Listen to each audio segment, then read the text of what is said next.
एक राजा बताते हैं, बहुत नेक था, मुसलमान था और वो मांस नहीं खाता था।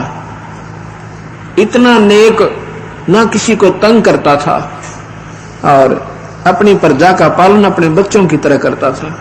एक बार उसका बीमारी होगी, पेट में दर्द हो गया। उसने क्या किया कि सभी डॉक्टर वैद्य बुलाए, सभी दवाई देकर फेल हो गए। एक वैद्य ने बताया कि आपने एक बकरे का कलेजा प्रतिदिन खाना पड़ेगा जब तक तुम जीवित रहोगे। अब वह मजबूरी होगी उसकी, एक बकरे का कलेजा फिर वो रोज खाने लग गया, उसको राहत मिल गई, यानी पाप न्यों बढ़े। अब वो चाहता नहीं था और फिर भी मजबूरी में दयालु होते हुए अपनी जान रक्षा की खातिर उसने खाना पड़ गया। फिर उसको एक संत टकरा जाता है, एक कबीर साहब का संत, गरीबदास जी की परंपरा में। तो वो क्या है कि नौका की इंतजार में वो संत बैठे थे। वहां पर क्या होता है कि वो नौका में बैठ चुके थे, इतने में 5-7 बकरे लेकर राजा के सैनिक आ जाते हैं और उस नाविक को मालूम था कि ये राजा के सैनिक हैं। नाविक को उन्होंने कहा कि हमें जल्दी पार करो, जल्दी जाना है। तो उस नाविक ने उस संत को उतार दिया कि आप नीचे उतरो, ये राजा के सैनिक हैं, इनको परले पार करके आना है। तो संत ने कहा कि हम भी बैठे चले जाते हैं, क्या दिक्कत हो जाएगी। तो उन सिपाहियों ने कहा कोई बात नहीं, बैठा रहने दो, महात्मा है इसको। जब वो दरिया से जा रहे हैं, वो पूछते हैं अभी कहां ले जा रहे हो इन बकरों को? तुम राजा के सैनिक बताते हो, तुम बकरियां का क्या करोगे भाई? कहते हैं राजा को एक बीमारी लगी हुई है, प्रतिदिन एक बकरे का रोज सीना खाता है। उसने कहा कि राजा को कह देना आज के बाद उसको दर्द नहीं होगा, पर बकरे नहीं खावे। सैनिकों ने बताया बहुत नेक आत्मा है, वो मांस भी नहीं खाते थे मुसलमान होते हुए भी, लेकिन अब मजबूरी में उन्होंने मांस खाना पड़ गया। तो संत ने कहा कि हमारे कबीर भगवान की कृपा से वो ठीक हो जाएगा और उसने मांस नहीं खाना पड़ेगा और नहीं खाएगा। और उन सैनिकों ने उनका पता पूछा, सारा पता नोट किया। जब वहां पहुंचे तो राजा ने कहा कि भाई मैं मांस नहीं खाऊंगा, मैं ठीक हो गया, मुझे कोई दर्द नहीं। तब उन्होंने कहा कि भगवान राजन ऐसे ऐसे एक संत मिला था हमें, कहता किस टाइम मिला था कि इसमें ये बात कही, कहते उसके बाद मुझे पीड़ा नहीं है, मैं बिल्कुल ठीक हूं। उस संत को ढूंढा, उसके संतान भी नहीं थी, कबीर साहब की कृपा से साल भीतर उसका लड़का हो गया, और ज्यादा प्रसन्न हुआ। और फिर उन्होंने एक बाग और एक मंदिर, एक आश्रम बनाया उस संत के नाम पे, उसका नाम रामनगर रखा। तो यहां हम ये कहना चाहते हैं कि परमात्मा किसे कहते हैं? श्रेष्ठ आत्मा। भगवान ज्योति निरंजन ये भी उस परम पिता परमात्मा का ही पुत्र है, लेकिन इसने अपनी थोड़ी सी नादानी की गलती के कारण ये श्राप लग गया, यानी बीमारी लग गई इसके, और ये इसका परिणाम हमें भी साथ भोगना पड़ रहा है। 1 लाख जीवों का ये काल रोज आहार करता है, इसलिए ये गुप्त रहता है, किसी के सामने प्रकट नहीं आता होता। स्वर्ग में नहीं रहता, ये स्वर्ग में इस रूप में नहीं रहता जिसका वास्तविक रूप है।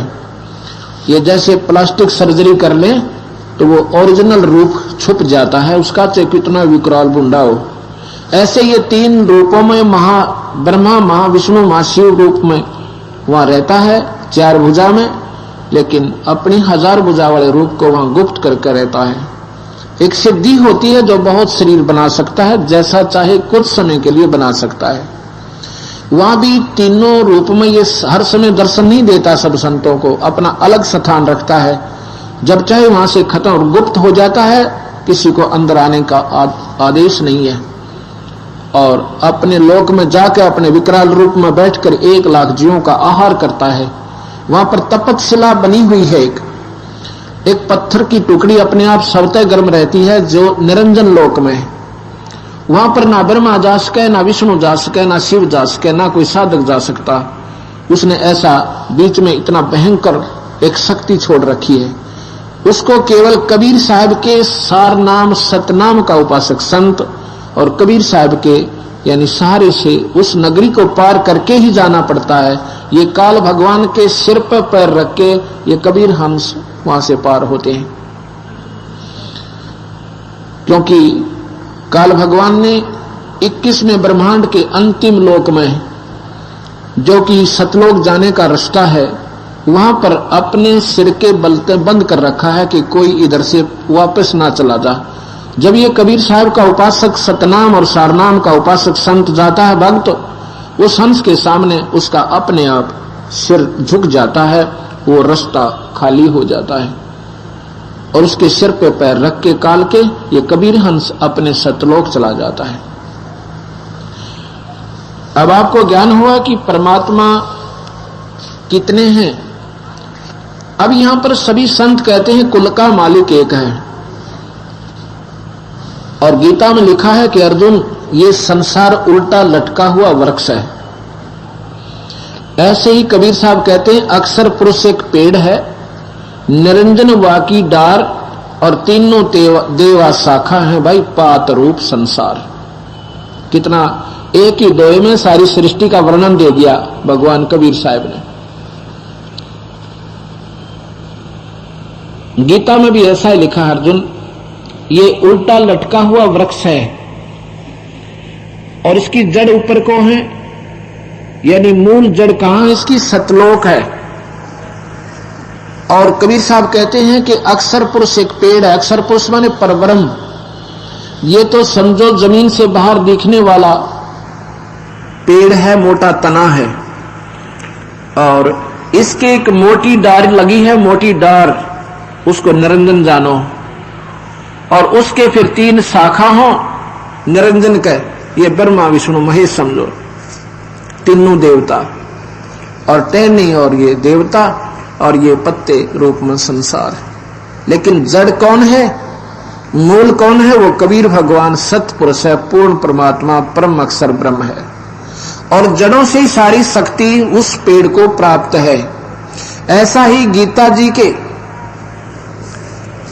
15वें श्लोक में 15वें अध्याय के 17वें श्लोक में लिखा है कि वो परमात्मा तो अविनाशी भगवान तो दूसरा ही है, वही तीनों लोकों में प्रवेश करके और सबका पालन पोषण और स्थिति सब कुछ वही करता है। अब जब हमने इस बात की सही जानकारी होगी, फिर गीता जी जैसे अनमोल शास्त्र को आप पढ़ोगे, इतना आनंद आएगा। हे परमात्मा, ओए होए, इतनी सच्चाई जो गीता में लिखी है और कबीर साहब से बिल्कुल मिलती जुलती है। गीता में सिर्फ कमी क्या रही कि उसमें उस परमात्मा के पाने का मार्ग नहीं है, केवल ब्रह्म के पाने का मार्ग ओम मंत्र है और यज्ञ हवन है, स्वर्ग महास्वर्ग की जाने की। पूर्ण परमात्मा के पाने की यानी वे ऑफ वर्शिप नहीं है, पूजा की विधि नहीं है। इस करके ऋषियों ने हजारों वर्षों वेदों और गीता के आधार पर साधनाएं की, लेकिन वो बेचारे फिर भी पार नहीं हो पाए। रहे निरंजन लोक में, महास्वर्ग में चले गए और करोड़ों वर्षों तक स्वर्ग महास्वर्ग में भी रहे, लेकिन फिर महाप्रलय जब होती है ये सारे ही समाप्त हो जाते हैं और फिर सृष्टि रची जाती है। ये 21 ब्रह्मांड में एक ब्रह्मांड की, ऐसे ही हर ब्रह्मांड के अंदर न्यारी न्यारी व्यवस्था हर समय पर होती रहती है। और सतलोक कभी नष्ट नहीं होता, इसलिए उसको सत्यलोक कहते हैं, उसको अमर लोक कहते हैं, उसको बेगमपुर भी कहते हैं। बेगम जहां कोई चिंता ना हो, कोई दुख ना हो, कोई गम ना हो, उसको बेगमपुर भी कहते हैं। उसको अजर लोक भी कहते हैं। कबीर साहब के यानी पूर्ण परमात्मा के अन्य नाम भी हैं, जैसे अकाल मूर्त, शब्द स्वरूपी राम और सतपुरख। सतपुरख, सत्य माने सच्चा, पुरख माने भगवान, सत्य साहेब।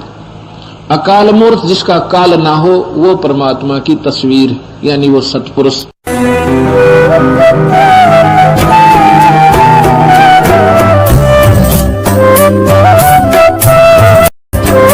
जन्म में भी कोई भक्त भक्ति करता था और वो पार ना होया। आप जी हो, परमात्मा चाहते हैं कि तुम सभी पार हो जाओ, बहुत अच्छी बात है, क्योंकि पार होने के लिए तो ये सारा खेल और आपको पार करने के लिए। अब विद्यालय में बच्चे फेल भी होते हैं और पास भी अधिकतर ही होते हैं, और कुछ एक फेल भी हो जाते हैं, तो वो फेल हुए हुए इन्हें दुखी हुआ करें।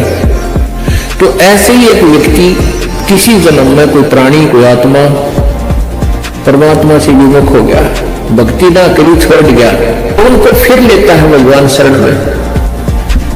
एक किसान के घर जन्म हो गया उस पुण्यात्मा का। अब कहते हैं जो जन मेरी शरण में एक बार आ गया, परमात्मा कहते हैं हमारी शरण में एक बार कोई प्राणी आ गया तो फिर उसको जब तक वो पार नहीं हो लेगा उसका पीछा हम छोड़ना को नहीं। जो जन हमारी शरण है ताका हूं मैं दास, और गेल गेल ला गया फिर जब लग धरती आकाश। तो उसी विधान से परमात्मा उस किसान के पास गए और किसान से कहा कि भाई,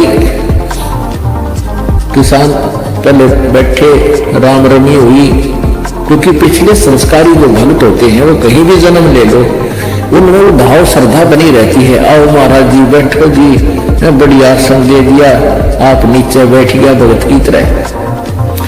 तो महाराज जी को फिर महाराज जी होते हैं, हमने भक्ति का ज्ञान सुनाते, परमात्मा की चर्चा शुरू कर दी।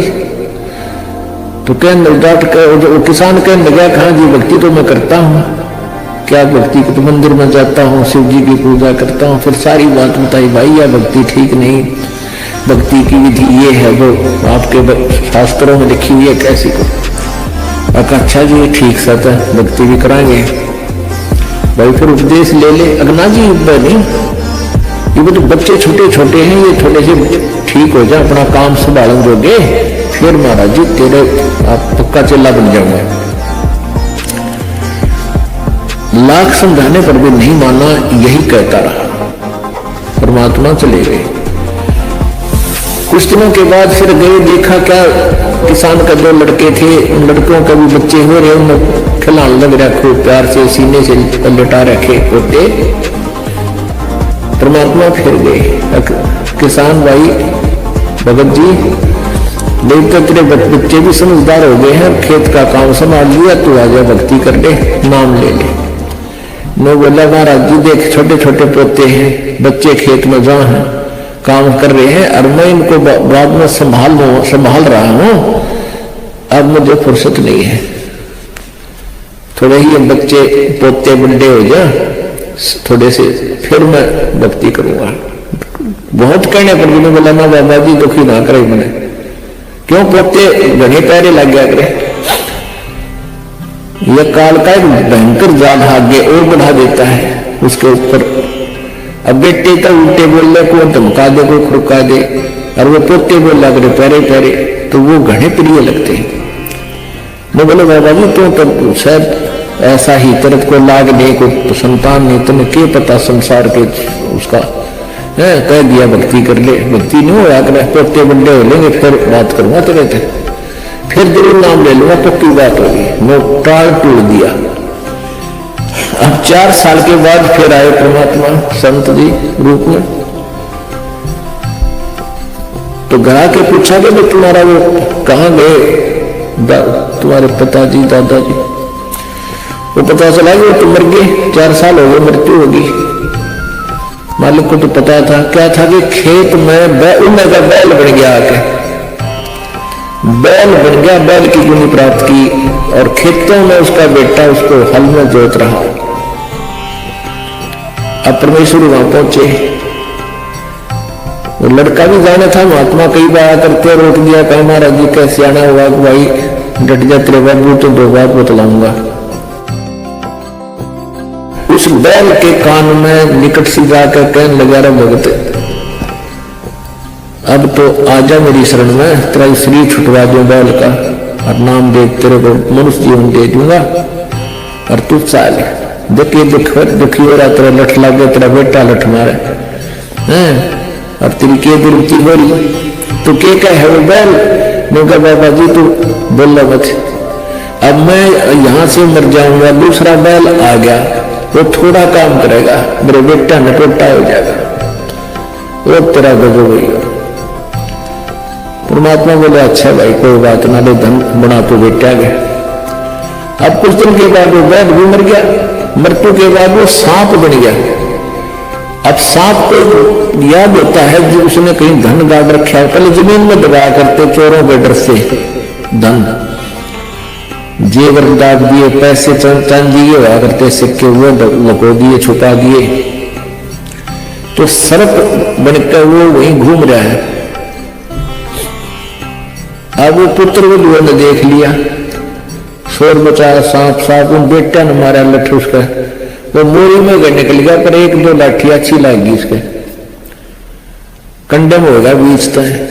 वो सहज सहज धीरे धीरे सरकार बोझड़ों में झाड़ उन बोझड़ा में पड़ा।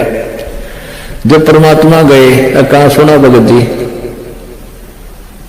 अब आओगा मेरी शरण में? ने बोला जी जान बचा दो मेरी और अपनी शरण में ले लो। ने देख लिया कोई नहीं किसी का, परमात्मा बोले सांकड़ी तोड़वा का आया तू मेरी शरण में आया था, पर ये हड्डी तोड़वा के पसली तोड़वा के जब आई तरह से कोई नहीं किसी का, और हम रोज रोड़वा गए कोई किसी का, कोई ना अपनी भक्ति करो।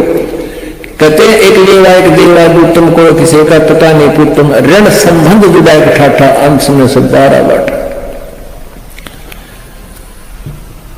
तो परमात्मा इतने दयालु है, फिर उसको शरण में लिया, दोबारा मानव जन्म दिया।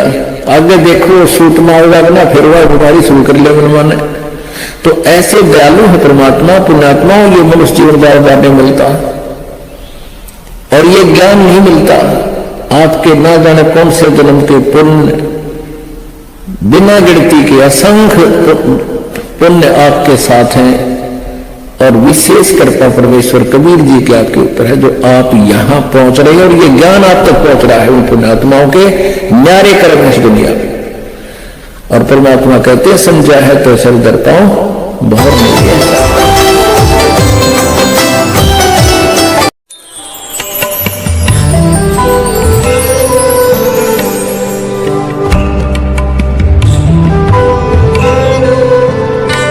जयदेव नाम का संत था, उसका एक लड़का हुआ। फिर उसके मन में कुछ घर में कमजोरी भी थी, कुछ वैसे भी भ्रमण की इच्छा हुई, वहां से चल पड़ा। घूमता हुआ एक राजा के बाग में डट गया। राजा रानी पहले बहुत धार्मिक होया करते थे, कोई एक आधा दुष्ट आत्मा होता था राजा, नहीं साधु सेवी सभी हुआ करते थे। संत को देखा, उसके दर्शन करने की खातिर दोनों आ जाते, राजा और रानी बैठ गए, चरणा में सिर रखा और साधु से कहा महाराज कोई ज्ञान विचार सुनाओ। संत कथा सुनाने लग गया, मीठी मीठी कथाएं, रस भरी बातों, उनको सुनकर और राजा रानी का बहुत पसंद आया। हाथ जोड़ लिए, ये स्वामी हम आपके सेवक, आप हमारे मालिक, ये बाग में रहो महाराज। उन्हें सोचा भी चल हमने तो भोजन चाहिए और आप हमारी बात सुन लीजिए, हम अपना भजन करते रहेंगे। कहते हैं साल भर वहां पर जयदेव रहा। फिर कहा कि महाराज मैं एक बार घर होया हूं। राजा बोला महाराज जल्दी आइयो। अब जल्दी आएंगे कि ले जाओ। धन दे दिया काफी, और धन दे दिया, मोर सरफी जोड़े मंगा ली। और 2 ठग वहां पर देखे थे कि युग चल रहे थे, ठगा का तो ये काम हो सकता चलेगा जब राजा इसको धन देगा। अब वो ठग भी साधु का रूप बनाकर पहले तैयार बैठे थे। पता लग गया था कि परसों इसने जाना है, परसों तैयार होकर राह में खड़े हो गए। बैठे तो रास्ते में वो जान लग रहा जयदेव से बोले कि महाराज कहाँ चले? कि उस गांव में जाएंगे। कि हम भी उसी गांव में के आसपास दूसरे गांव का नाम ले दिया, उससे पहले कोई आवा था। वो बोला भी ठीक से आप तीनों चलेंगे। हाँ जी बहुत अच्छी बात है, 1 से 2 मिले, 2 से 3 जंगल का काम से कदे कोई ठग ना ले। जयदेव बड़ा प्रसन्न हुआ कि हे परमात्मा यह भी कृपा कर दी कि रास्ते में हमारा गोल बतला करके समय पास हो जाएगा और रास्ता तय हो जाएगा। वो ठग रास्ते में जा रहे थे, वो तो गए इस काम की खातिर थे। कहने लगे भाई पानी पिएंगे जयदेव, नाम आपस में पूछ ही लेते हैं। पानी पी लो। लो मैं निकालूंगा पानी। हाँ निकाल पानी। हाँ उससे पहले कहने लगा भाई, हाँ वो पानी निकालने लग गया तो उन्होंने गठड़ी ठा ली एक ने। एकदम स्वभाव तो वह बहुत देर से बदला आदमी का, भाज का गठड़ी जयदेव ने पकड़ ली। एक नहीं भाई ये तो दक्षिणा है मेरी। उन्हें क्या किया, छिन्ना जपटी करके उस जयदेव के दोनों हाथ काट दिए। वो तो ले रहे थे और हथियार गिले और ठाक उस कुएं में पटक दिया। और वह गठड़ी लेकर पैसे लेकर के वो जो थैला था अपना चल पड़े। इतने में कहते बंजारा की वहां पर लाइन, बंजारे आगे पूरी की पूरी डांग आज उतरी। वो पानी लेने की खातर कुएं में जावस बाल्टी डाली तो उस नेजू और बाल्टी यानी उस डोल के उसने हाथ फंसा लिए। वो 2-3 जने थे बंजारे, खेचे वो खींचे नहीं।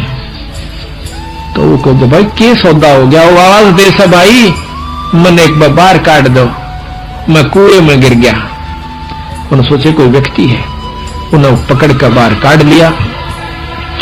बाहर निकाला, उसके हाथ कट रहे और लहू पड़े, खून निकल रहा।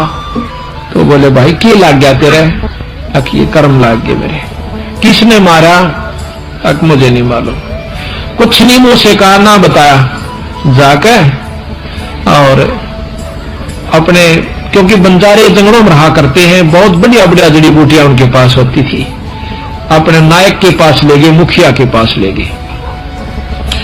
वहां जाकर बताया तो उस नायक ने वैद्य बुलाया और वैद्य ने जड़ी बूटी इसी ला दी कि खून भी बंद और चीस भी बंद, दोनों ठीक हो गए।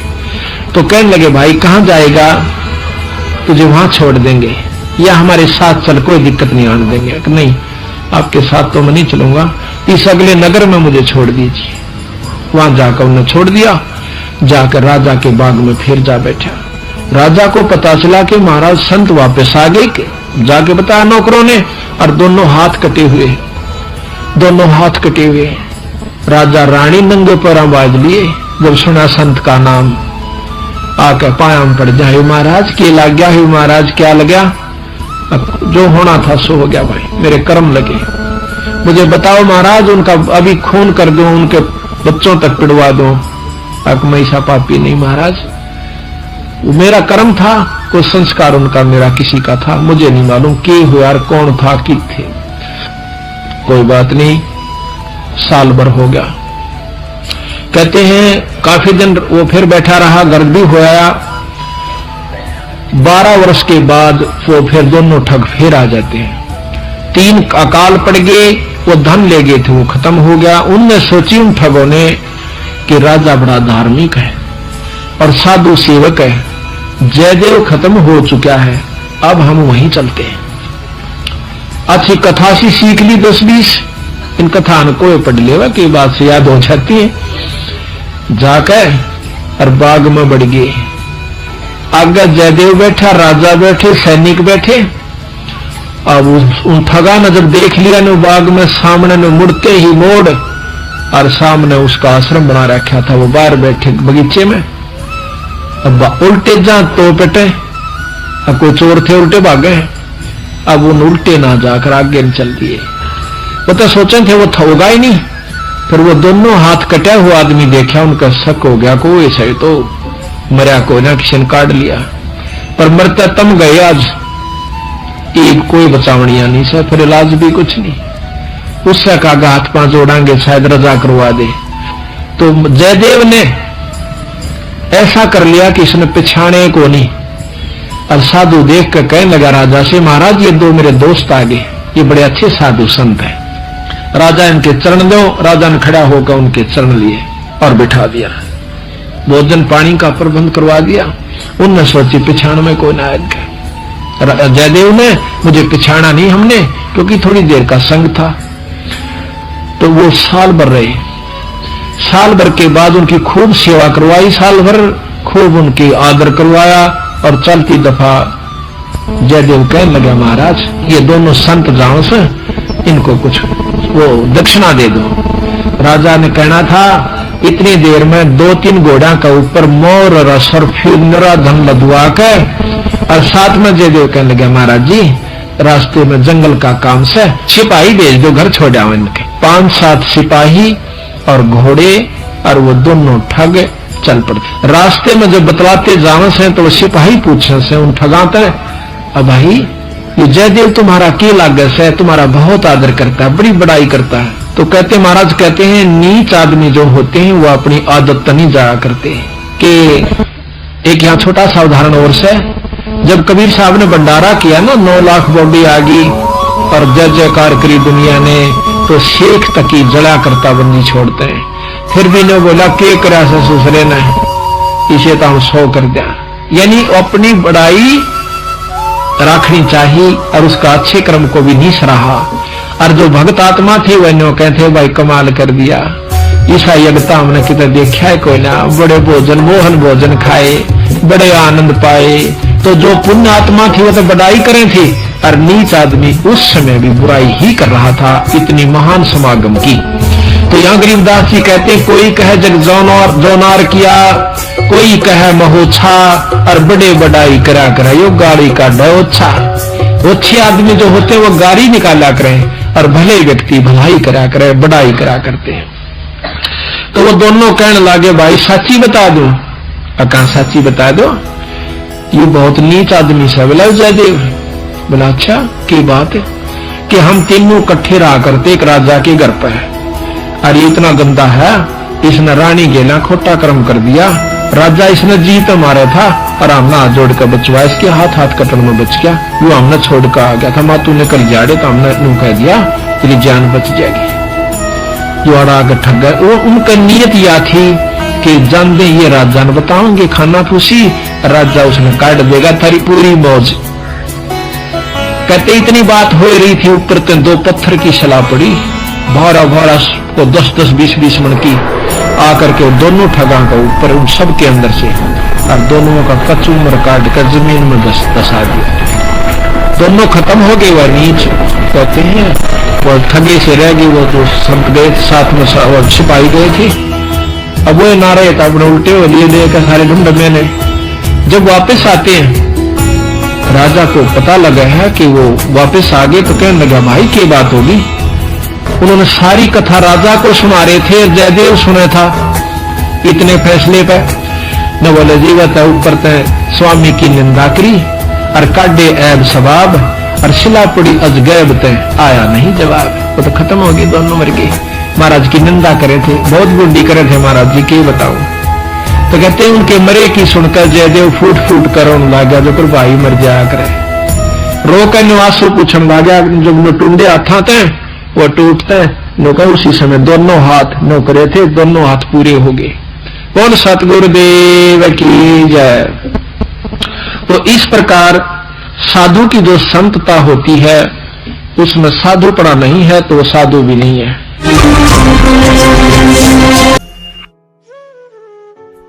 पंजाब का रहने वाला था, एक किसान था बहुत बड़ा, राम राय नाम था उसका। 800-900 बीघा जमीन थी, किसान था, सिख था। पहले ये सिख थे, सिख का यानी अपने हिंदुओं से ही अलग से, जैसे आज ये राधा स्वामी वाले कौन है, इसमें सभी जाति के लोग हैं हिंदू ही तकरीबन, या सिख भी हैं। आगे चल के ये धर्म का रूप धारण कर लेगा तो हमारा दुर्भाग्य ही होगा। तो ऐसे ही वो सिख धर्म, सिख माने शिष्य परंपरा से चल रहे थे, उनमें से था। और नानक गुरु ग्रंथ साहिब की वाणी से वो काफी प्रभावित तो हैं सिख धर्म के, पंजाब के व्यक्ति। तो गरीबदास साहिब जी आए हुए थे, उस परमात्मा को प्राप्त कर चुके थे, भगवान उनको मिले थे, सचखंड लेकर गए थे, वापस छोड़ा था। और उन्होंने उनको परमात्मा कबीर जी ने वो उनके अंतःकरण में ये अनमोल तत्व ज्ञान फीड कर दिया था। वो तत्व ज्ञान उन्होंने गरीबदास जी की वाणी रूप में दास के पास उपलब्ध है। तो उनका गरीबदास जी का शिष्य लुधियाना के पास एक वासियर गांव है, वासियर, उसके बाहर बनी में सफर कर पैदल चला करते थे, और वहां नहा धो के कुएं पे किसी जल पे तालाब पे बैठ गया। सुबह सुबह नित्यनेम कर रहा था, ऊंची स्वर में ब्रह्मवेदी बोल रहा था। और वो सिख राम राय जी नहाने सुबह सुबह सैर सपट्टे को गया, तो वाणी के बड़े मर्मज्ञ हैं, बड़ी प्यारी लगती है वाणी। उन्होंने देखा भी बड़ी गजब की वाणी किसकी है, तो खींच लिया आत्मा को, उसके पास जाकर बैठ गया। जब उस भक्त ने अपना नित्य नियम कर लिया तब उससे कहा कि महाराज जी, ए भक्त, ये वाणी किसकी है? उन्होंने बताया कि ये मेरे गुरुदेव की वाणी है। तो राम राय ने पूछा, वो संत अभी शरीर में है या शरीर छोड़ गए? उन्होंने बताया भी शरीर में है। पूरा पता ले लिया उसने, राम राय ने, कि एड्रेस बता मुझे, इस महापुरुष के दर्शन करूंगा। तो वहां से चल पड़ा, छुटानी पहुंच गया लुधियाना से। अब गांव में गरीबदास जी कैसे थे? किसान के घर जन्म था, जाट थे, 1300 बीघे जमीन थी, बड़े बीघे वारते, यानी ना 2500 बीघा जमीन थी, लगभग 1400 एकड़ वर्तमान की, और खूब पैसे वाले थे। और लेकिन खेत में अपना हाथ से काम करते थे, खेतों पशुओं का चारा भी स्वयं लाते थे, क्योंकि महापुरुषों में अभिमान नहीं होता है, ना धन का, ना तन का, ना किसी संतान का। और राम राय जी सुबह सुबह पहुंचे छोड़ानी गांव में। थोड़े से घर थे, कुछ बाहर के व्यक्ति भी आ जाते थे गरीबदास जी के दर्शन और प्रवचन सुनने के लिए, 10-20 मिनट बैठ जाते थे, 2-4, 5-4 उनके शिष्य। तो जब वो घर पे पहुंचा गरीबदास जी के घर पे, तो गरीबदास जी घर पे नहीं थे, वो खेतों में गए हुए थे, अपना घूमने जाते थे सुबह सुबह। वो जालिया सुबह ब्रह्म मुहूर्त में, तो उन्होंने पूछा वहां पे गरीबदास जी हैं? वहां बैठे हुए गांव के व्यक्तियों ने और एक आध दूसरे गांव से आकर बैठा था, उनने सब ने मिलकर कहा कि महाराज जी तो भाई घूमने गए हैं, आज जाओ बैठ जाओ आप। तो उसने सोचा भाई महात्मा का दर्शन करके अनहार करूंगा, इतनी दूर से आया हूं, और ऐसे महापुरुष की ऐसी वाणी, तो वो खुद कैसे होंगे जिनकी अमृत वाणी ऐसी है। इस बात से प्रेरित होकर उसने कहा मुझे ये बता दो वो किस साइड में गए हैं। गांव वालों ने कहा इधर जाया करते हैं घूमने, और कितनी देर में आ जाएंगे? वहां बैठे व्यक्तियों ने कहा वो तो उनके मूड की बात है, आवत है अभी आ जा, ना तो भाई दोपहर 10, 11, 12 बजा दे। उसने सोचा इतनी देर क्यों वाट इंतजार करी, उनसे पूछ कर पता करके कौन सी दिशा में, एक रास्ता बता दिया उन्होंने कि रास्ते पे चले जाओ, आगे ऐसे ऐसे एक झोपड़ी, एक रहट मिलेगा, और वहां उस झोपड़ी में मिल सकते हैं आपको। अब कहने का भाव ये है, ज्यादा ना इसको लंबा करके, समय सत्संग का होने वाला है। तो जब वो जा रहे थे, गरीबदास जी आ रहे थे उसी रास्ते से, सिर पे पशुओं का चारा एक गठड़ लेकर, बंडल, बरोटा बोल रहे हैं हमारे हरियाणा, बरोटा सरसों उसका, जवार का। और देश अपना जैसे हरियाणा के लोग पहनते थे धोती कुर्ता, सिंपल ड्रेस। और वो जो राम राय था उसको उर्फ नाम उसका झुमकरा भी, गांव में झुमकरा भी कहा करे, जैसे एक नाम निकाल लिया करे अलग से। वो ज्यादा संकी सा आदमी था। तो राम राय जा रहा था, उसने उस पशुओं का चारा लेकर आ रहे व्यक्ति से पूछा कि हे भाई, एक किसान, मैंने गरीबदास महाराज से मिलना है और ये यही बताया कहीं उनका यहां घूमने आए हुए हैं। अब गरीबदास जी को तो पता था कि राम राय जी ने मन में क्या कल्पना कर रखी है साधु की, कि साधु होगा, सिर पर जटा होगी, दाढ़ी बढ़ी होगी, कान पड़वा रखे होंगे, हाथ में चिमटा होगा, एक लाल कपड़ा लंगोट में बांध रखा होगा, या कति लाल कपड़े होंगे, मूंड मुंडा रखा होगा, घोटे में घोट हो रहा होगा, यानी कोई विशेष आडंबर ऊपर होगा, उसी को उसने संत मान रखा था। और गरीबदास साहब जी को पता था कि दूर देश से आया है जिज्ञासु, यदि मैंने ये कह दिया कि मैं हूं गरीबदास जी बोल भाई, तो ये यहीं से खेतों में से वापस बोलेगा कि यो किसा महाराज जी, क्योंकि इसने तो महाराज जी सोच रखा था लाल पीले कपड़े हो, सिर पर जटा हो, या कभी घोटम घोट हो, तिलक ला रखा हो, हाथ में चिमटा हो, धूने पर बैठा हो, राख लपेट रखी हो। गरीबदास जी ने कहा कि आजा मेरे साथ वापस, मैं मिलाऊंगा उनसे। वो वापस हो लिया। अब जब वो लेकर आ रहे थे अपना सिर पे चारा, तो वहां बैठे शेष गांव का एक आधा कुछ बाहर के दूसरे गांव के आए हुए थे। उन्होंने भाग करके प्रणाम किया, किसी ने उनके सिर से चारा पशुओं का अपने सिर पे रख लिया, उनको फ्री किया। और राम राय ने पूछा ये कौन है? उन लोग भक्तों ने बताया कि यही तो है महाराज जी। अब उस राम राय के मन में ये आ गया कर ले तेरा गजब भैया, इतनी दूर आया और यू महाराज जी पाया। ऐसा देसी जाट है तो खोदा पहाड़ हर निकली चुईया, उसके मन की कल्पना थी ये। वो तो अंतर्यामी थे जान के अगवगत डिगमग हो रहा है। उसकी सेटिंग करने के लिए सभी सेवकों को भेज दिया, इधर उधर जा भाई, तू बैलों को पानी पिला ला, तू ऐसे काम कर जा, भगत आए हैं, इसकी रोटी का प्रबंध करवा घर पे जाके। उनको इधर उधर भेज दिया और कहा मेरी बाल्टी भर दो, पानी की रख दो, मैं नहाऊंगा, स्नान करूंगा। एक पाटड़े पे बाल्टी भर कर रख गए, वो चले गए। रह गए वो आत्मा और वो महात्मा गरीबदास जी। गरीबदास जी ने स्नान किया, स्नान करके धोती बांधते थे और धोती का एक पल्ला अलग से सपेर कर लेते, तो उसको गोल गोल करके एज ए बेल्ट बांधा करते ऊपर के, धोती को लपेट के जैसे, और उसके ऊपर के उसी का धोती का हिस्सा एक पल्ला बांध लिया करते, उसको अड़बंद कहते हैं। और गरीबदास जी के उंगली के कोई वैसे ही थोड़ा बहुत कोई चोट लगी हुई थी, तो गरीबदास जी ने कहा कि ए झुमकरा, आइए भाई मेरी धोती का यो कपड़ा बांध दे, मेरा हाथ का चोट लग रही है, काम नहीं करता। अब उसने झुमकरा नाम का पता जब पहले तो फूक उड़े निकलेगी उसकी कि इसने तो मेरा उर्फ नाम भी बता दिया, मैंने तो जिक्र भी नहीं किया मेरा नाम क्या है, कैसे हूं। उसका कुछ शंका हुई, भाई झुमकरा मैंने मेरे को गांव में तो कहा करते, पर यहां कैसे पता लग गया झुमकरा। और परमात्मा ने इसलिए कहा उसको झुमकरा क्योंकि उसका मन झूम रहा था कि यू किसा महाराज जी बता कहाँ आ गया, मेरे कैसा जमींदार है, किसान है, अच्छा काया माया में इतनी दूर आया, नंगे पैदल चल के आया। गरीबदास जी ने धोती का जो पल्ला था उसको कहा ले बांध दे मेरे शरीर के चारों तरफ का, जहां बेल्ट बांधते हैं ऐसे कर लेते हो धोती के कपड़े को, ऐसे ऐसे घुमा घुमा के ऐसे कर। और उसने कहा कि दे बांध दे मेरे चौगर दे, वो चारों तरफ का लपेट कर ऐसे गांठ लगाने लग गया। वह गांठ शरीर के अंदर से निकल गया गरीबदास जी के शरीर से, और कब उस धोती का लग गई कपड़े का।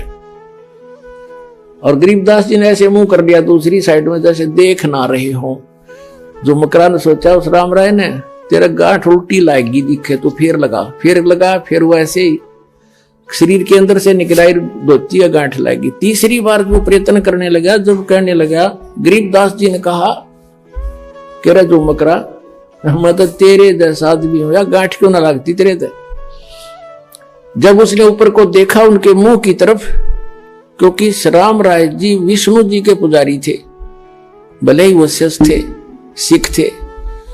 जब उन्होंने ऊपर देखा तो श्री विष्णु जी का रूप बन गया, इतने से ऊपर गरीबदास जी का मोर मुकुट हाथ में शंखर चक्र गदा, चरणों में पड़ गया, पैर पकड़ दिए है महाराज, भूल लगी, मैं तो गलत सोच लिया मैंने आपके बारे में, आप तो भगवान हो। फिर देखा तो फिर गरीबदास ने कहना, अब उसने सोची मैं विष्णु जी का पुजारी हूं और इसने मुझे उस उर्फ नाम से पुकार दिया, इसलिए मैं प्रभावित हो गया, मेरी ही कोई कल्पना होगी। तो फिर डांट गया अपने मन ने ना भगवान तक होना। फिर वो बैठ गया, कोई शक्ति है जरूर जिसके ऊपर मैंने कुछ देखा है, और इसके शरीर से धोती अंदर से शरीर से निकल गई। फिर कहने लगा परमात्मा बोल, गरीबदास जी कहने लगे बच्चा बैठ जा। 2 घंटे ज्ञान दिया उसको, सारी सृष्टि रचना सुनाई, तत्व ज्ञान समझाया। हम सुल्तानी नानक तारे दादू को उपदेश दिया, जात दुल्हा भेद नहीं पाया काशी माए कबीरवा। तब उस झुमकरा ने, उस राम राय ने कहा भगवान ऐसा ज्ञान तो आज तक किसी ने बताया नहीं मारे थे। तब गरीबदास जी ने कहा था कि तत्व भेद कोई ना कह रे झुमकरा, यू पैसे ऊपर नाच सुनो राई झुमकरा, कोटों मध्य कोई नहीं रे झुमकरा, अरबों में कोई गर्क सुनो राई झुमकरा। ए झुमकरा राय कहते हैं, राय साहब यानी हे जैसे लैंडलॉर्ड था वो, कि हे राय झुमकरा, ए राय साहब करोड़ कहते हैं तत्व भेद किसी के पास नहीं है। ये सब पैसे ऊपर ढोल पीट रहे हैं, पैसे उद्देश्य लेकर ये दंत कथा सुना रहे हैं। तत्व भेद कोई ना कहे रे झूमकरा, ये पैसे ऊपर नाच सुनो रे झूमकरा। अरबों में कहते कोटों मध्य कोई नहीं रे झूमकरा, अरबों में कोई गर्क सुनो रे झूमकरा। इन करोड़ संतों में आपको कोई संत नहीं मिलेगा, अरबों में कोई एक गर्क मिलेगा। गर्क माने कंप्लीट इन ऑल रिस्पेक्ट, यानी सैचुरेटेड, जिसके पास ज्ञान भी पूरा हो, जिसके पास मंत्र भी पूरे हो, जिसको अधिकार भी हो परमपिता की ओर से। कैसे ऐसा संत तुझे अरबों में पावेगा, करोड़ों में भी नहीं मिलेगा। और वही गीता जी कहती है कि बहु नाम जन्माना मनते ज्ञानवान माम प्रपते, वासुदेव सर्वमति स महात्मा सुदुर्लभ है। तो पुणात्माओं, तुम्हारा सौभाग्य आपका कि दास आपको वो संत मिल गया है जिससे विश्व का कल्याण हो सकता है। बोलो सतगुरुदेव।